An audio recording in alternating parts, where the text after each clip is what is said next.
श्री लक्ष्मी नमः। श्री वैभव लक्ष्मी की महिमा। ओम श्री लक्ष्मी नमः। श्री वैभव लक्ष्मी की महिमा। श्री लक्ष्मी प्रकृति में हर स्थान में विद्यमान है।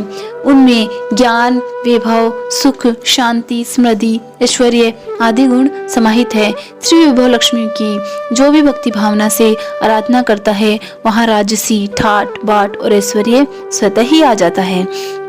कार्तिक मास के कृष्ण पक्ष की अमावस्या अर्थात दीपावली को श्री महालक्ष्मी का पूजन होता है। इसी दिन धनपति, कुबेर तथा गणेश जी सहित अन्य देवताओं का भी पूजन होता है। श्री महालक्ष्मी देवी अपने भक्तों को धन ऐश्वर्य तो देती ही है, अंत में उन्हें जगत में आवागमन के चक्र से छुटकारा दिलाकर मोक्ष प्रदान करती है।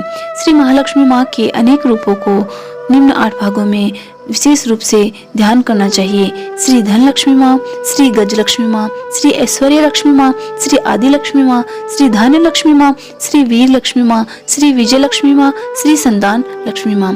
श्री वैभव लक्ष्मी अथवा धन लक्ष्मी अथवा ऐश्वर्य लक्ष्मी अथवा धान्य लक्ष्मी का स्वरूप धन, संपत्ति और ऐश्वर्य की प्राप्ति हेतु किया जाता है। श्री वैभवशाली माँ की आराधना और भक्ति निश्चित रूप से सबको श्रद्धा पूर्वक करनी चाहिए।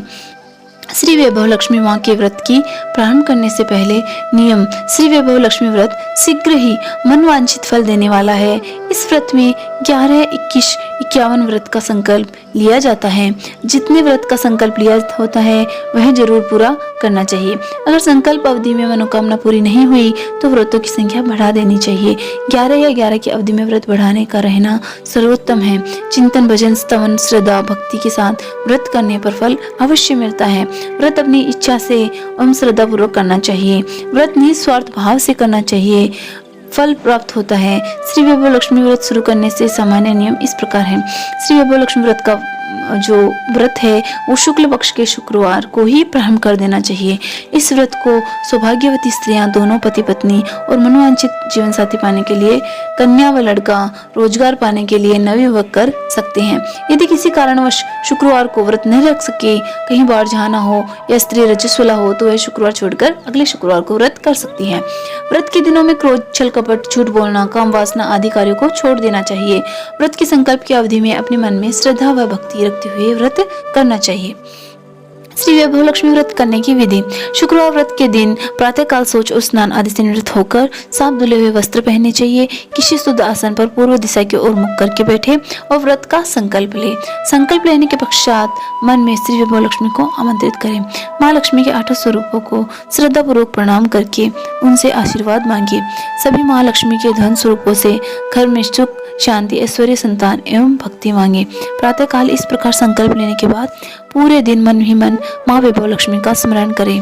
संध्या समय उसी स्थान पर एक लकड़ी के पाटे या चौकी पर लाल रंग या नया कोरा कपड़ा बिछाए। उसके ऊपर पीतल या कांसे की तस्तरी या कटोरी रखे। उस पर श्री यंत्र रखे।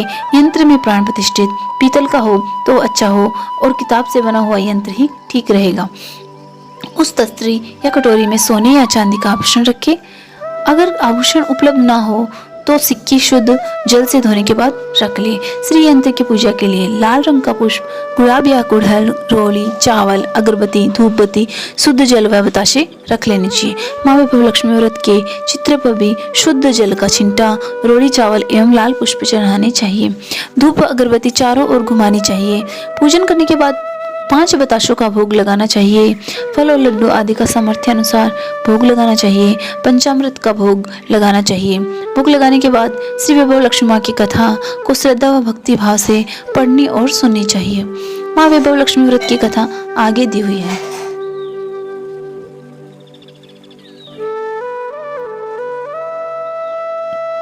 कथा सुनने के बाद वैभव लक्ष्मी का चालीसा और आरती का पाठ करना चाहिए।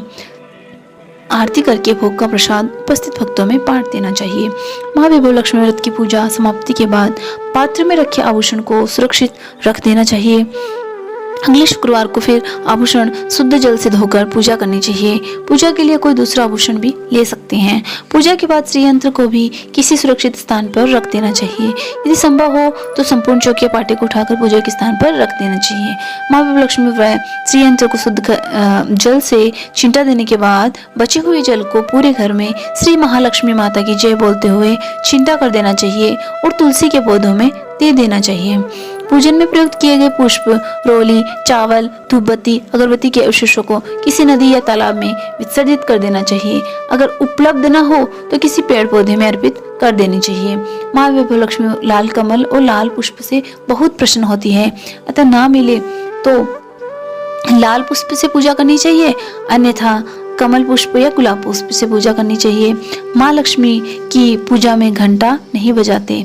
अपनी सामर्थ्य के अनुसार व्रत की समाप्ति व कम से कम एक कन्या को भोजन कराना चाहिए तथा उससे श्री वैभव लक्ष्मी व्रत की एक पुस्तक भेंट देनी चाहिए।